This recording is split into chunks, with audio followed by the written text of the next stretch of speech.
We're pleased to welcome now Catherine Mealor, bank analyst at KBW in Atlanta. Catherine, thanks for coming on. Thanks. So glad to be here. So have you been to this symposium before? I have not. First it's my time? first time here. Yeah. It's really something. It's something. It's really well attended. Yeah. Had some really good speakers. So it's been good. Not my first time to Ole Miss, but it's my first time to this event. Yeah, we were visiting about that earlier. So I think there's a lot of excitement right now in the financial industry in particular, because we were just talking to Charles at Stifel about that. There's this feeling post-election that maybe the government won't be so focused on us and won't be constantly targeting us. There's lots of just anti-business policy and rhetoric coming out of Washington, and that tends to make banks in particular risk adverse, of course. I mean, they're already great at managing risk. They don't survive if they don't properly manage risk. But I think that even plans they may have for expansion, for hiring, for, launching new services, they tend to just kind of hunker down. Yeah. It's been a really challenging regulatory environment for this industry, and so I think that's going to be one real big positive that we'll see under the new administration. I think you'll see more M&A because that's been harming. And part of it's been there's been over-regulation on that, but also it's just taken so long for deals to close. Yeah.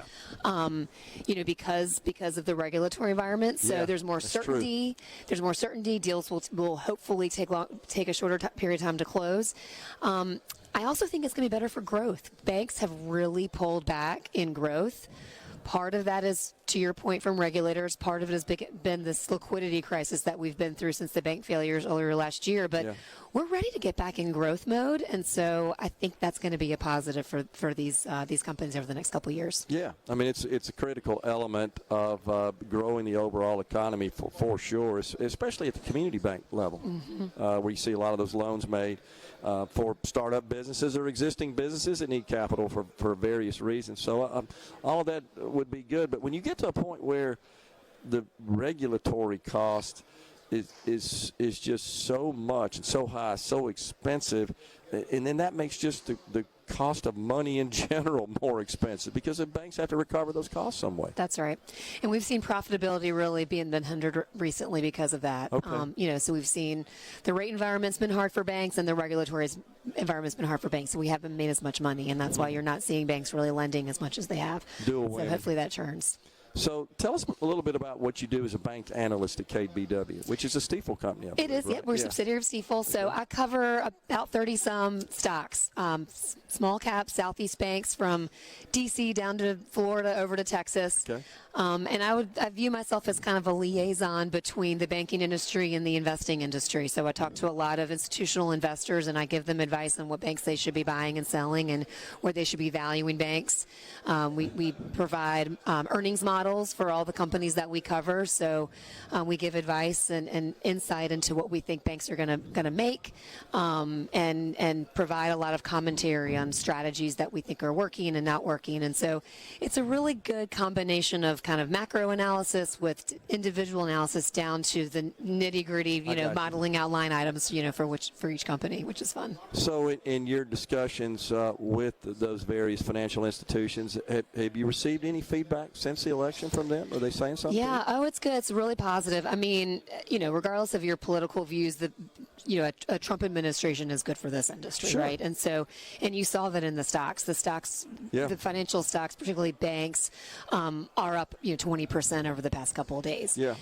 So I think what's interesting, we talked to our trading desk. Sometimes when you see big moves, it can be positioning, it can be short covering, and it may not be actually new investors coming into the space. But I think what you actually saw over the past couple of days is new money flowing in. We saw significant financial ETFs, so exchange funds coming into the space, which I think is good and will give some level of stability to it. Yeah. We compare, there's a big debate right now, too, with our clients, and we compare this moment a lot to what happened with Trump when Trump was last elected. And I think one thing that's very different, so last time Trump was elected, stocks ran 27% immediately. So we're kind of there.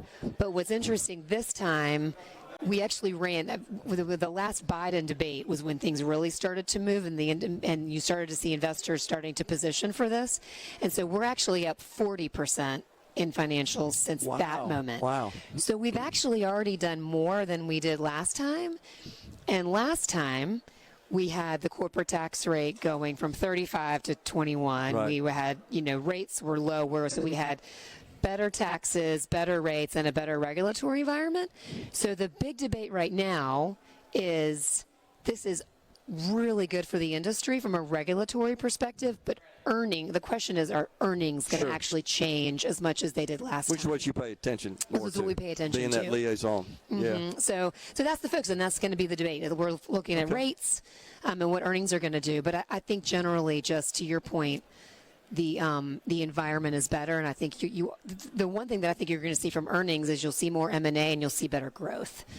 So we might not get a 25% increase in EPS estimates like we did last time, but E is going up, and that's what will support these stocks. Well, if the E goes up, hopefully the PS goes up as well. So, exactly. And we're a cheaper multiple, right? Like last time that we got to a 15 multiple after Trump was elected, we're still at 12.5 today. Okay. So on a relative basis, it's still a really cheap industry. Yeah, and I think that's perhaps below the average in the S&P. Yes. Even. Oh, we're a huge discount to the S&P, 50, 60%. Yeah.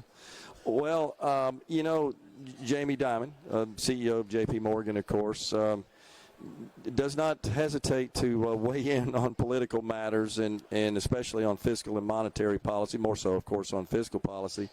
But you probably saw a few weeks ago, not so long ago, he said, the regulatory environment's gotten crazy. Now, this isn't a bank that's got plenty of assets and resources to manage it, more so than a typical community bank would have, of course. But even when he's issuing that sort of warning, he's saying it's just killing us. And warning that, a continuation of this with another Democrat that's more anti-business administration could really have a significant downward impact, not only on his industry, but GDP. Yeah. Well, and I think that's one thing that I'm hopeful changes. We saw so much regulation, that was done almost by enforcement, not by rules. Yeah. And that's been something that's been so challenging, and I think it's made banks nervous to be creative and entrepreneurial because they're not sure how the regulators are going to respond. And so in many cases, we still need an active regulatory environment, right? Yeah, sure. But you just need to know the rules of the game, and that's what I think has been lacking in this past administration, that I hope the next administration really changes and makes it more just apparent of what the rules are and how we can play that. I've said many times that it's faith, confidence, and certainty. That's what drives investment, expansion, and job creation. Yes. And it's the sentiment, it's the messaging. It's the attitude as much as it is the policy. Yes. It's just the psychology of it, is what Charles said in the last segment. It was a great way to put it, that when you're just constantly hearing this, but you're just not certain what's going to happen next, and you hesitate to make critical financial decisions as a result. Hopefully we can get past that. I think we're poised for tremendous growth. I mean, do you think we could get to perhaps a 4 or 5% GDP rate? Well, I don't know if we want that, because I think the inflation piece is what's making everyone really nervous right now. I mean, I think one thing that's interesting over the past week has been what we saw in the 10-year. The 10-year moved quickly the other way. And I think so. There's a big debate right now as to whether are Trump's policies going to be inflationary, or we're actually going to continue to see rates come down, and that impacts banks. Now, I think at the end of the day, we just want a steeper yield curve. Yeah. I think that's actually what we want. Yeah.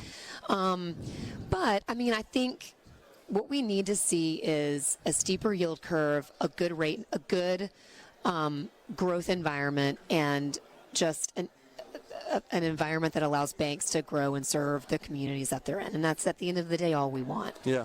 And I think we're headed towards that direction. Well, I'm not sure how much the banks are talking about this, but you're seeing this artificial intelligence revolution and the massive amount of capital that's going into that, and the announcements from the big data center operators, upwards of perhaps of $2 trillion in new data center investments in the next 3 to 4 years, which is just mind-boggling to think about.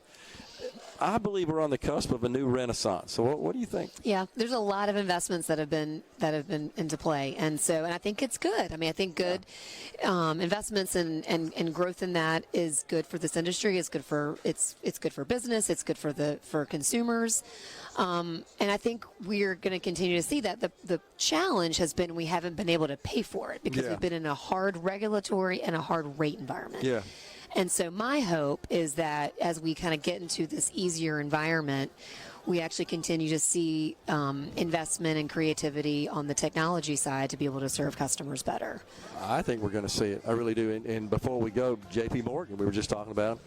They just had an announcement. You probably saw they're rolling out like a custom tailored AI tool for 60,000 employees that they've been investing in. So I think we're going to see a lot of other banks follow suit. Catherine Mealor, bank analyst at KBW in Atlanta, has been our guest. Appreciate it, Catherine. Thank you. Thanks for having me. Thanks for coming on. We're coming right back, folks, at the UM Banking Symposium in Oxford, Mississippi. Stay with us.